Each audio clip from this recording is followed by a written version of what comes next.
Bonsoir à tous et bienvenue sur Monaco Info. Nous vous proposons ce soir une édition riche en culture et en rendez-vous, à commencer par la programmation du diocèse de Monaco, avec plus de 70 dates à retenir. Pour en parler, notre invité sera l'archevêque de Monaco. Certains danseurs des ballets de Monte-Carlo effectuent leur rentrée en quelque sorte, dont un couple qui vient de rejoindre la compagnie. Nous vous les présenterons à travers un reportage. Ça sera l'occasion de nous retrouver avec notre deuxième invité, le directeur des ballets de Monte-Carlo. Jean-Christophe Maillot nous dévoilera la programmation hivernale de sa compagnie entre nouveautés et grands classiques. La présentation de la 26e journée européenne du patrimoine aura lieu à Monaco ce dimanche. Cette année, la femme sera particulièrement mise à l'honneur, un événement qui s'appellera d'ailleurs la première journée du matrimoine. Et pour finir, le directeur de l'Institut audiovisuel tentera de vous convaincre d'aller voir la projection du film Les Camarades ce jeudi au théâtre Princesse Grace avec Marcello Mastroianni, Bernard Blier et Annie Girardot. Il s'agit du premier film projeté dans le cadre de la 18e saison de Tout l'art du cinéma. Voilà pour les titres. Mais avant cela, nous débutons avec vous, Julia Vial. Bonsoir. On a constaté cette semaine une baisse considérable du taux d'incidence de la Covid-19 en principauté. Bonsoir Fabien, bonsoir à toutes et à tous. La Covid-19 ralentit et ce chiffre-là le démontre bien. Le taux d'incidence est désormais de 36,51 contre 109,52 la semaine dernière. Je vous rappelle ce que ce taux signifie. C'est en fait le nombre de personnes positives sur une base de 100 000 individus. Dans la même lignée, seulement 0,86% des tests PCR et antigéniques étaient positifs sur 3 964 prélèvements réalisés. À l'occasion de la journée mondiale Alzheimer, des moments de détente sont organisés à Monaco pour les personnes concernées. L'association monégasque sur la maladie d'Alzheimer a organisé des concerts pour les personnes souffrantes de cette maladie et qui sont accueillies dans l'unité Denis Ravera du CHPG. Les résidents ont ainsi pu profiter d'un après-midi musical dans la joie et la bonne humeur. En effet, dans le cas d'une maladie d'Alzheimer, la musique permet de réduire l'anxiété, la confusion et l'agitation des patients. Elle a l'avantage bien souvent de faire ressurgir des souvenirs à travers le rythme qu'elle engendre. La Croix-Rouge lance sa nouvelle campagne, elle est digitale et s'appelle « Je suis Croix-Rouge ». Cette campagne a pour but de présenter les actions de la Croix-Rouge et d'inciter de nouveaux bénévoles ou mécènes à rejoindre l'association. Pour cela, chaque semaine avec le hashtag Je suis Croix-Rouge, vous pourrez découvrir sur les réseaux sociaux un portrait de bénévoles dans lequel ils parleront de leur engagement, de leur expérience sur le terrain et surtout de ce que ça signifie pour eux d'être bénévoles à la Croix-Rouge monégasque. Au-delà du partage d'expériences, l'association voulait aussi mettre en lumière ceux qui œuvrent quotidiennement pour le mouvement et sans qui rien ne serait possible.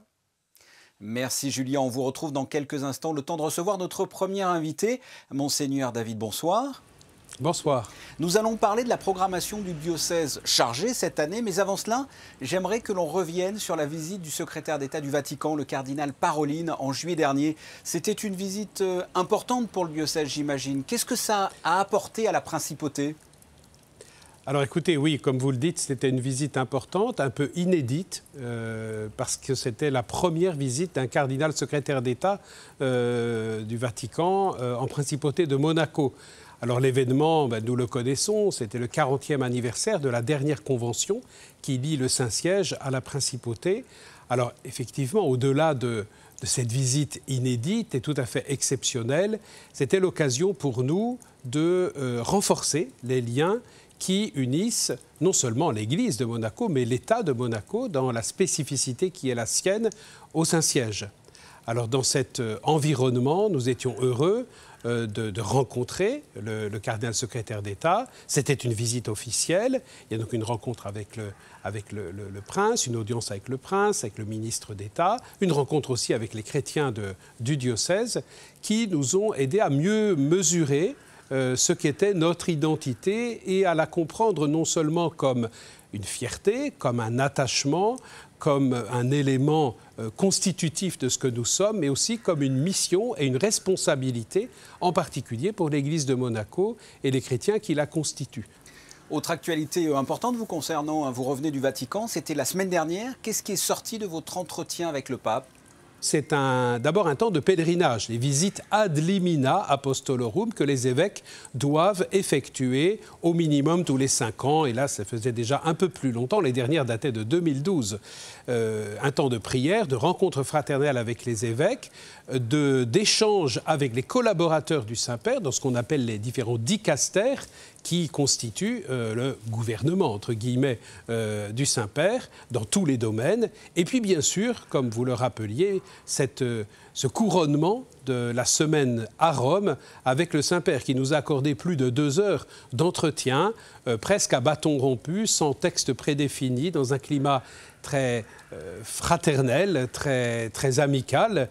Et effectivement, pour un évêque qui vit sa mission comme reçu du Saint-Père en communion avec ses autres frères évêques, ces événements ont été absolument fondateurs et même, on pourrait dire, enthousiasmants et stimulants pour poursuivre la mission, ici, bien sûr, à Monaco.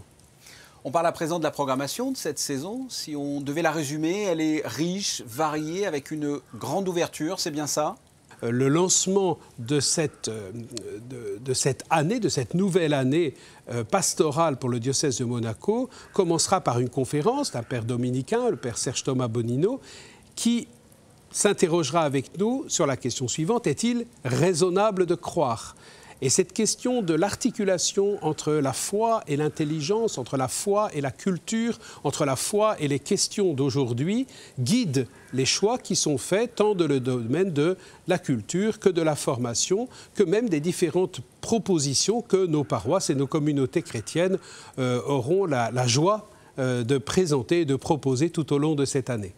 Et parmi les thématiques abordées cette année, il y aura un débat avec le thème « Peut-on parler de tout ?» Je vous pose la question, Monseigneur David, peut-on parler de tout au diocèse de Monaco ? Alors, nous posons la question pour une de ces rencontres débats. Donc, bien sûr, j'invite tous ceux qui le souhaiteraient à nous rejoindre à cette occasion. C'est vrai que cette question nous est beaucoup posée dans une société où tout peut se dire, tout peut se transmettre, mais tout n'a pas la même résonance. Alors moi, je poserais peut-être la question, je suis désolé de répondre à votre question par une autre question. La question est-elle, peut-on parler de tout ou comment parler de tout ? Ou à qui nous adressons-nous quand nous parlons ? Et de quelle manière voulons-nous que le message ou l'information que nous voulons donner soit accueilli, accepté, intégré à un niveau peut-être plus profond que le simple niveau de réaction épidermique. Donc la question, oui, l'Église n'a peur de rien. Et l'Église est apte à entendre, et elle a déjà entendu beaucoup de choses. À noter cette année, il y a un catéchèse pour les personnes qui ont un handicap mental. C'est important à vos yeux ? Alors, ce n'est pas propre à cette année, hein. C'est une réalité qui existe déjà depuis plusieurs années, mais que nous souhaitons prolonger. Et il est vrai que l'Église en général, et c'est aussi notre préoccupation à Monaco, doit toujours garder, comme on pourrait dire, comme la prunelle de ses yeux, l'attention aux personnes avec des besoins particuliers, aux personnes vulnérables, aux personnes handicapées. Moi-même, j'ai eu l'occasion de mieux connaître l'année dernière cette réalité de la pastorale pour ceux qui ont des besoins particuliers, et j'ai été profondément bouleversé et touché de voir l'attention que nous pouvons avoir pour leur donner tout ce qu'ils peuvent recevoir. Ils peuvent recevoir beaucoup, mais ils peuvent tellement nous donner toutes ces paroles et ces gestes et parfois ces silences, et en tout cas cette présence parfois gratuite et parfois aussi silencieuse est un trésor. Voilà, si vous voulez en savoir plus sur la programmation de la saison, parce que l'on n'a pas le temps de tout évoquer dans le détail, hein, il y a plus de 70 rendez-vous tout au long de cette année, eh bien, vous pouvez aller sur le site du diocèse de Monaco. Monseigneur David, merci, et surtout, joyeux anniversaire, parce que c'est aujourd'hui. Eh bien, écoutez, on ne peut rien vous cacher. Je vous remercie. Merci de votre attention. Merci à tous. Bonne soirée. Bonne soirée. Il y aura de nombreux rendez-vous donc culturels au sein du diocèse. On reste dans cette thématique. Les ballets de Monte-Carlo ont effectué leur rentrée. Pas de trousses et de cartables, mais plutôt des pointes. Frédéric Hélion et Sylvain Péromal ont suivi un couple de danseurs qui vient de rejoindre la compagnie. Reportage. Quoi de mieux que de partager sa passion en couple? Laura et Jérôme Tisserand ont en commun l'amour de la danse. Elle est américaine et a commencé la danse à seulement 2 ans, avant de partir à 15 ans à New York à la School of American Ballet. Lui est français et a fait ses débuts à 12 ans à l'Opéra de Paris, avant de passer par Lyon, puis les États-Unis, dans la même école que Laura. Tous les deux font partie des 4 nouvelles recrues qui viennent d'intégrer la compagnie des ballets de Monte-Carlo. It's such an honor to be a part of this company now. We've admired Ballet de Monte Carlo for so long. We worked a little bit with Jean-Christophe and Bernice in Seattle at our previous company, Pacific Northwest Ballet, and it's just a dream come true to be able to do his style all the time. On n'a pas beaucoup dansé l'année dernière. Et là, c'est vrai que ça fait du bien de reprendre tous ensemble. À Seattle, on était dans des petits groupes et on partait les masques sans arrêt. Alors que là, c'est vrai qu'on est en groupe et on danse tous ensemble, c'est vraiment un sentiment de collectivité. On commence toujours avec le cours d'entraînement le matin pour s'échauffer, pour réchauffer le corps. Et après, on enchaîne avec les répétitions, donc on prépare le spectacle qui arrive, la tournée prochaine. Comme chaque année, la compagnie des ballets de Monte-Carlo est composée de près d'une 50aine de danseurs, représentant plus de 20 nationalités différentes.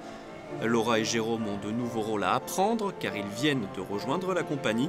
Ils préparent déjà par exemple Casse-Noisette, un spectacle qui aura lieu au Grimaldi Forum pendant les fêtes de fin d'année. Mais avant les fêtes de fin d'année, il y aura d'autres représentations. Jean-Christophe Maillot, bonsoir. Bonsoir. Nous sommes là pour parler de la saison d'hiver des ballets de Monte-Carlo, une saison riche en spectacles, vous êtes d'accord avec moi ? Oui, je crois qu'on retrouve presque un fonctionnement normal, en tout cas avec beaucoup d'appétit et beaucoup d'envie. Donc je pense que ça va être riche, oui. Qu'est-ce qu'elle représente cette saison hivernale pour vous ? Écoutez, pour vous dire la vérité, on sort d'un espèce de coma quand même un peu particulier. Donc on essaye de remettre vraiment tout en marche avec la conviction quand même qu'on a déjà eu de la chance de pouvoir faire à peu près tout ce qu'on a fait la saison dernière. Mais c'est vraiment je veux le prendre comme un nouveau départ. En tout cas, moi, je le ressens vraiment comme ça. Il y a un regain d'énergie. Un regain d'envie aussi, comme toujours peut-être parce qu'on a failli nous enlever ce qu'on avait de plus précieux et du coup, maintenant qu'on le retrouve, on a envie de vraiment en profiter parce qu'on sait ce que c'est que de ne plus l'avoir. Voilà. Il y aura donc 3 principales périodes, une fin octobre, une sur le mois de décembre, le Monaco Dance Forum, et une fin décembre, début janvier avec Casse-Noisette Compagnie. Parlons du mois d'octobre avec Roméo et Juliette, interprétés notamment par de nouveaux danseurs de la compagnie, In Memoriam de Sidi Larbi Cherkaoui et Back on Track 61, votre nouvelle création. Absolument. Alors le Roméo, je pense que c'est acquis maintenant pour le public qu'on peut se permettre de représenter des spectacles que les gens connaissent déjà. C'est la particularité du spectacle vivant, au même titre que les gens vont souvent voir un opéra une quinzaine de fois dans leur vie. On peut faire la même chose avec un ballet et surtout là, quand on s'attache à la qualité des danseurs, de découvrir une distribution complètement nouvelle, avec beaucoup de jeunes à qui on donne justement une chance de rebondir après ces 2 saisons un peu mortes pour eux. Et c'est très excitant à la fois pour moi, parce que ça fait vivre le ballet après plus de 20 ans d'existence, et pour le public, je crois que ça leur fait vivre l'histoire d'une manière aussi différente. Donc ça, c'est vraiment quelque chose auquel je tiens. Ensuite, on va reprendre le In Memoriam de Larbi Cherkaoui, parce que c'est quelque chose qu'on avait au mois de juillet. Pas mal de gens étaient peut-être partis, et je sais que c'est un spectacle qui a eu beaucoup de succès auprès du public. C'est un spectacle majeur de Sidi Larbi Cherkaoui, parce que c'est la première création qu'il faisait de sa vie dans une compagnie autre que la sienne, à l'époque, en 2002. Donc c'est un vrai retour aux sources. Et puis, Back on Track 61, je devais faire un opus 60, comme j'avais fait un opus 40 et un opus 50, qui, je ne vous cache pas, marque de manière très claire mon âge avancé. Oui, puisque vous venez d'avoir 61 ans, là. Je viens d'avoir 61 ans. Donc, opus 60, je n'ai pas pu le faire. Donc, c'est Back on Track, c'est-à-dire qu'on va remettre les machines en route. On va refaire fonctionner le désir et le plaisir, parce que j'avais un appétit très grand pour chorégraphier et j'étais extrêmement frustré de ne pas pouvoir le faire. J'ai tout fait pour me remettre bien en état moi-même pour être prêt à affronter cette situation. Back 61 parce que effectivement c'est 61 maintenant, il faut faire face à la situation. Il y aura une très grosse surprise dans ce spectacle, mais je ne vous en parle pas vraiment. Je vous invite tous à venir le voir parce que vous risquez de redécouvrir quelque chose à l'occasion de ce Back on Track 61, en tout cas 2 personnes que vous n'avez peut-être pas vues danser depuis longtemps, que vous serez content de revoir sur scène. 61, il va y avoir un côté nostalgique ou au contraire plein d'énergie? Comment vous vivez vos 61 ans? Je pense que plus on vieillit, plus on s'aperçoit qu'on a moins de temps, donc moins on a de temps, plus il faut en profiter avec une grande énergie. Donc je vais chorégraphier ce concerto en sol de Ravel que je rêve de chorégraphier depuis plus de 45 ans. C'est une œuvre majeure parce qu'elle m'a permis de découvrir la musique auprès de mon père qui me la faisait écouter, qui m'a appris à écouter la musique au travers de cette œuvre qui est ce concerto de Ravel pour piano. Et je m'amuse parce que j'ai choisi la version de Martha Argerich qui est justement vient le jouer, je crois, à l'Orchestre Philharmonique de Monte-Carlo au mois de janvier. Donc il y a une espèce d'alignement des planètes et je pense qu'on va être un peu dans la nostalgie à un certain moment, mais surtout dans l'envie de continuer à vivre et de continuer à être dynamique et généreuse sur le futur. Et en ce qui concerne donc décembre, il y a le Monaco Dance Forum avec des compagnies invitées. Quelle sera la couleur de ce Monaco Dance Forum ? Il y a un spectacle par exemple de Maurice Béjart sur leur exquise au travers de l'œuvre de Beckett, fait avec Alexandra Ferri qui est une danseuse, très grande danseuse étoile italienne qui a un certain âge aujourd'hui et qui revient sur scène pour présenter cette œuvre et qui montre bien d'ailleurs qu'aujourd'hui, beaucoup de choses sont possibles qui n'étaient pas possibles il y a encore quelques années. Cette place qu'on peut laisser à des gens qui sont plus mûrs, plus âgés et qui peuvent offrir une forme de richesse dans leur expérience sur scène. Il y aura une compagnie hollandaise à laquelle je tiens beaucoup parce que ça fait partie de ces fameuses petites compagnies qui ont failli disparaître pendant la crise. Il y aura aussi un spectacle assez intéressant avec la Camerata de Genève, qui est un orchestre qui danse, un réel orchestre qui danse avec un danseur au milieu d'eux. Et on va voir pour la première fois les musiciens vraiment sortir de leur siège et être en mouvement chorégraphique de manière assez extraordinaire sur ce spectacle. Voilà. Et enfin, pour les fêtes de fin d'année, c'est le retour de Casse-Noisette Compagnie. Pourquoi ce choix? Pourquoi avoir voulu présenter à nouveau ce ballet? Je pense que c'est vraiment une représentation en plus de tous mes ballets. Il y a une espèce de synthèse qui fait qu'on va pouvoir finir cette saison pour vraiment penser à partir de 2022 à une nouvelle vie en fait, un nouveau départ. Voilà, c'est une conclusion sur quelque chose. Voilà ce que l'on pouvait dire de cette saison hivernale du mois d'octobre jusqu'à début janvier. Il y en aura pour tous les goûts. Jean-Christophe Maillot, merci. Je vous en prie. On ne referme toujours pas cette page culture. Une manifestation importante vous attend un peu partout dans Monaco ce dimanche. 40 sites au programme pour cette 26e journée européenne du patrimoine. Des institutions que le public a pour habitude de découvrir lors de cette journée, ainsi que d'autres sites présents pour la première fois compte tenu du thème à l'honneur de cette année. Françoise Gamerninger, le directeur des affaires culturelles, nous dévoile les enjeux de cette journée du 26 septembre. Étant donné le thème du Conseil de l'Europe qui était patrimoine tous compris, bien évidemment, nous avons choisi cette première journée du matrimoine et la mise en valeur des femmes. Dans ce lieu même, la veille, seront inaugurés 3 lieux importants avec la mise à l'honneur de 3 femmes qui ont été très importantes pour la principauté, à savoir la première femme maire de Monaco, Anne-Marie Campora. Ensuite, toute la promenade sera donc inaugurée avec le nom de la princesse Louise Hippolyte de Monaco. Et enfin, près de la fontaine L'Artigue, lorsqu'elle sera bien sûr repositionnée, nous aurons la place Joséphine Baker qui prend un rôle encore plus important dans l'histoire de la principauté. Des lieux inaugurés au Larvoto à l'initiative de la mairie de Monaco le samedi 25 septembre et nous y serons. Nous vous retrouvons, Julia, pour le reste de l'actualité sportive cette fois. Victoire logique de la Rocca Team portée par Mike James. La Rocca Team clôture sa préparation en Allemagne avec un succès 95-82 contre Hambourg. Ce match a effectivement été marqué par la grande prestation de la nouvelle recrue Mike James. Il a inscrit, Fabien, pas moins de 22 points à lui tout seul dans cette rencontre. Le bilan des matchs amicaux de la Rocca Team est très positif et promet déjà une belle entrée en lice dans le championnat d'Euroleague. Demain, l'AS Monaco FC se mesurera au vert de l'AS Saint-Etienne à l'occasion de la 7e journée de Ligue 1 Uber Eats. Retour du championnat pour l'AS Monaco au Stade Louis II. Les Rouges et Blancs affronteront en effet Saint-Etienne ce mercredi 22 septembre à 19 h. En début d'après-midi, la traditionnelle conférence de presse d'avant-match a eu lieu en présence de l'entraîneur Niko Kovac. Voilà ce qu'il fallait retenir. Yeah, last season we had 2 matches against Saint-Etienne. Okay, the first one was a little bit difficult at home, but we played draw good character of the team. The second one was fantastic. At the moment, a little bit difficult to analyze Saint-Etienne because they played some different shapes in 6 games. I think they changed 3-4 times in our direction, in our way, in our style, aggressively. Then I think we can beat them tomorrow.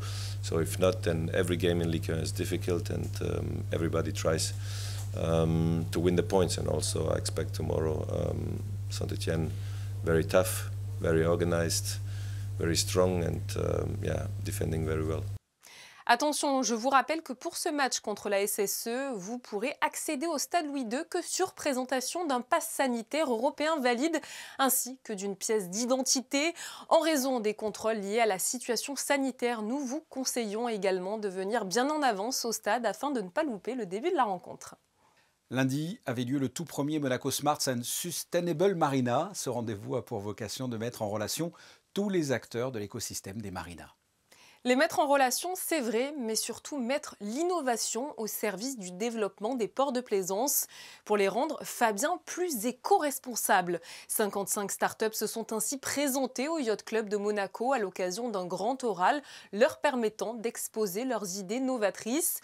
Tous les plus grands professionnels du secteur ont ici pu échanger autour de tables rondes en imaginant les énergies de demain. Cette journée soutenue par la Fondation Prince Albert II a montré que le monde du yachting désire rendre son activité plus green. Un autre événement a eu lieu hier au Yacht Club, Julien, en présence du Prince Albert II. Dimitri Ribolovlev a remis son trophée au président du Yacht Club, le Prince Albert II de Monaco. Souvenez-vous, c'était en août dernier, le président de l'AS Monaco remportait la 49e Rolex Fastnet Race à bord de son super yacht à voile. Ce bateau, le plus rapide et le plus grand au monde dans sa catégorie, a franchi la ligne d'arrivée de la traversée de la Manche après 2 jours, 8h33 minutes et 55 secondes de course. Le Scorpios représentait le Yacht Club de Monaco, son port d'attache à l'occasion de cette compétition. Merci Julien. Un petit peu de cinéma avant de se quitter avec la reprise des projections dès ce jeudi pour l'Institut audiovisuel qui célébrera sa 18e saison de tout l'art du cinéma. Nous nous retrouvons avec Vincent Vatrican qui va nous parler du thème principal de cette saison et de la projection du film de 1963 en noir et blanc, Les Camarades. Vincent Vatrican, bonsoir. Bonsoir Fabien. C'est parti pour une nouvelle saison de l'Institut audiovisuel, une 18e saison déjà. Le temps passe vite. Ça va vite. Ça va vite. Écoutez, on est très fiers de cette nouvelle saison. On l'a bien peaufiné. Beaucoup de rendez-vous, des surprises. Avec des thématiques particulières? Alors la thématique de cette année, à la croisée de la science et de la nature. Pourquoi ce thème?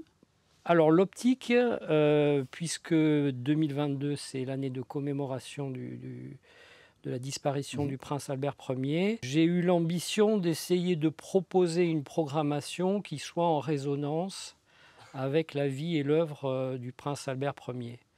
Même s'il n'a pas connu le cinéma parlant, les idées et l'époque qu'il a traversée lui a survécu, et ses idées, ses engagements, ses convictions ont parcouru tout le XXe siècle, et on essaye par certains films toujours pris dans différentes cinématographies, différentes périodes du XXe siècle, on essaye d'illustrer cette mémoire. Et on débute avec Les Camarades. C'est un film de 1963 en noir et blanc réalisé par Mario Monicelli. Monicelli, un film italien, qui est une coproduction franco-italienne. Les années 60, c'est la grande époque des coproductions, puisque Marcello Mastroianni en tête d'affiche, mais aussi Bernard Blier ou François Perrier ou Annie Girardot.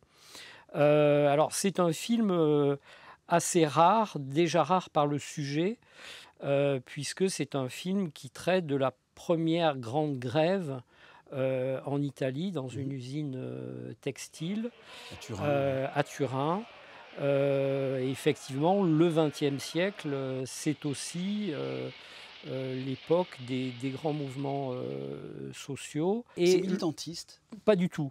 C'est que le parti pris est justement l'entre-deux entre la fresque et le film très réaliste.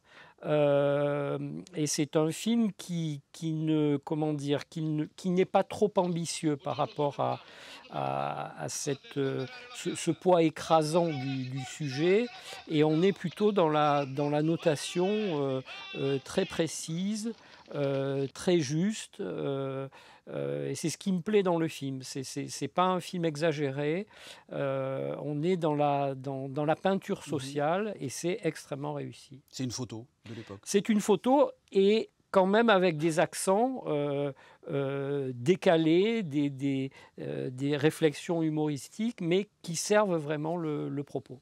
Allez voir donc Les Camarades ce jeudi au Théâtre Princesse Grace. Merci Vincent Vatrican. Merci Fabien.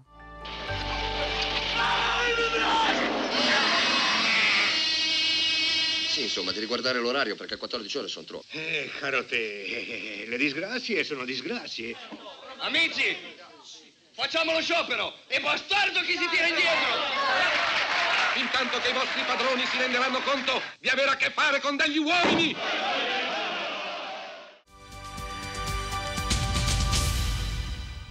Les Camarades ce jeudi au Théâtre Princesse Grace à 20h. Quelles sont les prévisions météorologiques pour demain, Julia ? Nous resterons, Fabien, dans la même lignée que ces derniers jours, avec un immense soleil sur le rocher. Quel plaisir en plein mois de septembre de voir l'été continuer. Les températures seront comprises entre 17 et 24 degrés. De quoi bien profiter du début du yacht show sur le port Hercule. Demain, ça sera la Saint-Maurice. Bonne fête à eux. Le 22 septembre, la Saint-Maurice, ce sera également le premier jour d'automne. Ce journal est terminé. Merci de votre fidélité. La suite de vos programmes sur Monaco Info. Mais avant cela, les clichés du jour de Michael Alési. Vous ne pouvez pas la manquer si vous vous baladez du côté du port Hercule. L'armada de yachts qui est en train de prendre place, sans oublier les stands tout autour du port à l'occasion du Monaco Yacht Show. Nous aurons d'ailleurs en invité demain la directrice générale de la manifestation qui fait son grand retour. On se retrouve mercredi 19h. À très bientôt. Au revoir.